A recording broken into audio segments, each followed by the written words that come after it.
Welcome back to my channel. My name is Kim Akia. I go by Akia on this channel. Thank you so much for tuning in today. So this is actually going to be the first part of a series called Supernatural Stories. So there's been a lot of supernatural phenomena that has happened to me in my life.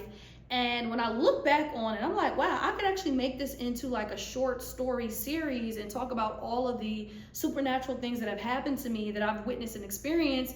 And maybe somebody else out there has witnessed something similar and can relate, and we can chat about it. So today is going to be story number 1, where we're going to talk about how I saw the reptilians at my job. Or I should say, reptilians came to my job.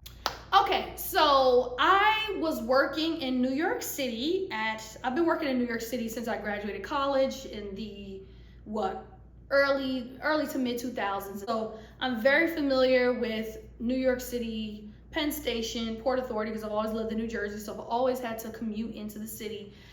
But before I moved to Atlanta in 2019, from 2015, the summer of 2015, to like January, February of 2019, I worked at an escape room in New York City. It was across from like Macy's. We had 4 rooms at the escape room that I worked at, so it was open to the public, but we also were open to like companies. A lot of companies came through and did like corporate team building and things of that nature.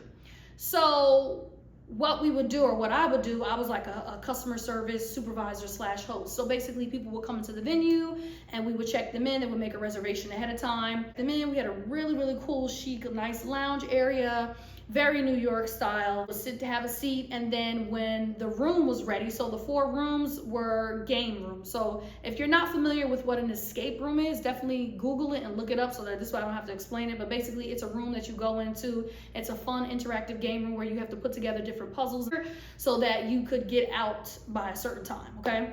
So anyway, on this day, I don't remember the couple necessarily anything being odd about them when they came, but it was a couple. It was a white man and a white woman. And if I can recall correctly, he looked about an average height.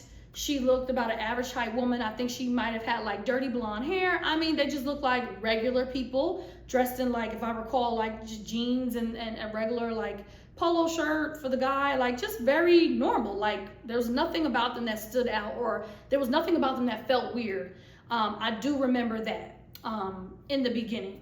And so the couple, I bring them into the room. So the room that they decided to book, the game was an alien spaceship. So you had to, figure out all the different puzzles and codes within that alien spaceship. And it really did look like an alien spaceship. So I remember, what I do remember is you bring them into the room, you bring the guests into the room, and the first thing you have to go over are all of the rules of the game. That takes about maybe 5 to 6 minutes.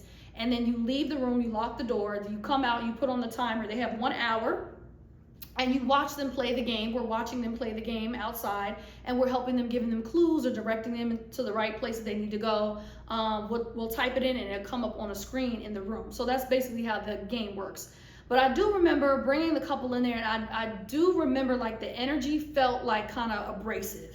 Their energy felt like kind of, they had a nice demeanor. Their demeanor, there wasn't anything wrong with their demeanor. They were just like, okay, we're here to play a game, excited like everybody else, listening, like, okay, like that. But there was something about their energy, and I'm an energy reader.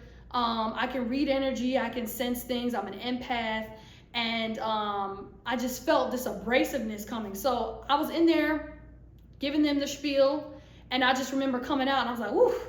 I came out of there quick. I gave them a spiel and I came out of there quick. Hour goes by, they didn't win the game. Now, some people get really upset when they don't win the game. Some people are like, oh, we didn't win. It's just fun.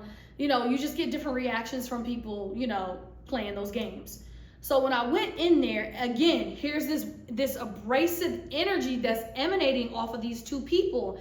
And when the game is over, whether the people in the game, whether they won or not, you come into the room saying, you won, or okay, good try. And then we actually have to walk through each and every single one of the puzzles so that they could see how everything works and how it's supposed to come together, especially if they didn't win. Most people want to see what did we miss? What were we supposed to do? So that's basically what I went in there to do.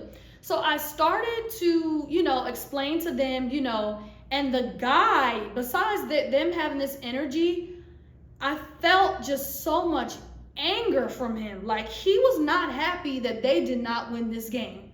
And it was so strong. And she was more so just kind of looking at me like she really wanted me to explain, like, okay, can you, like, she really wanted to hear, like, okay, how does this one work? How does this puzzle go? Like, you could tell she was really kind of like invested in really understanding what they did not do right, you know.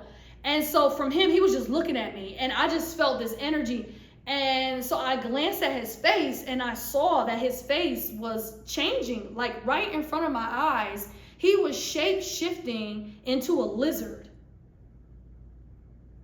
I could not believe it. And I think that I must have made a reaction on my face when I saw him, because the woman kind of like, I felt her energy like kind of like her energy was like, it's okay, like, you know, like, don't be startled, like, it's okay. That was her energy. Again, I'm an energy reader, so I can read people's energy sometimes.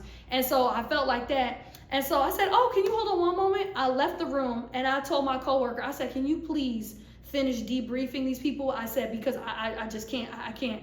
And they're like, okay, sure, yeah. So my coworker actually took over, went back into the room, and finished going over all of the puzzles with them. And then about maybe 5-6 minutes later, they actually walk out, you know, they leave. I don't even know if I had a conversation with my coworker about what I saw, but I could not believe that this man was shape-shifting right in front of me as a reptile. And I think that the woman was a gray, but I'm not really 100% sure. But him, for a fact, I saw his face shape-shift. It was shifting back and forth between his human face and his reptile face. And I don't know if it had anything to do with the fact that he lost and he was really angry that he lost his game, or I just don't know if that was just his normal demeanor. And I was able to have the clairvoyancy to see. At that time, I was seeing a lot of things because I was doing a lot of chakra meditations, and I think my chakras were open. So I was seeing a lot of things in New York City that were mind-blowing. That's another reason why I decided to start this series, because I've seen a lot of things, and I think it had to do with my chakras and my third eye being activated and being open. But when I saw